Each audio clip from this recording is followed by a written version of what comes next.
Hi friends, welcome back. అందరూ ఎలా ఉన్నారు? అందరూ బాగున్నారు అనుకుంటున్నాను. సో ఈరోజు వీడియోలోని మీరు చాలా డిఫరెంట్గా వెజిటేబుల్ పులావ్ చేశాను. ఫుల్ వీడియో ఛానల్లో పెట్టాను, వెళ్ళి చూసేయండి.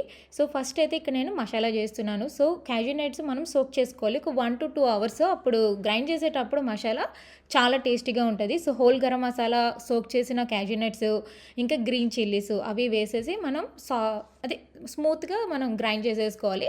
గ్రైండ్ చేసిన తర్వాత ఇక్కడ ఒక బౌల్లోని ఆలివ్ ఆయిల్ కానీ, నార్మల్ ఆయిల్ కానీ, లేకపోతే బటర్ కానీ మీ ఇష్టం వేసుకొని onions, ginger garlic paste, whole garam masala, ఇంకా నేను మసాలా పేస్ట్ చేశాను కదా అది కూడా వేసుకొని, సాల్ట్ వేసుకొని మంచిగా పచ్చివాసన లేకుండా ఫ్రై చేసుకోండి. సో ఇది ఎందుకు కొత్తగా ఉంటుందంటే ఈ పులావ్ పర్టికులర్గా ఇందులో అంతా కూడా ష్రెడెడ్ చేశాను అనమాట.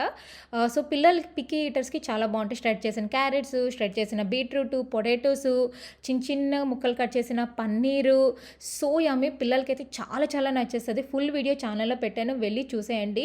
ఇది మౌత్ వాటరింగ్, మా ఇంట్లో అందరికీ ఫేవరెట్. మీకు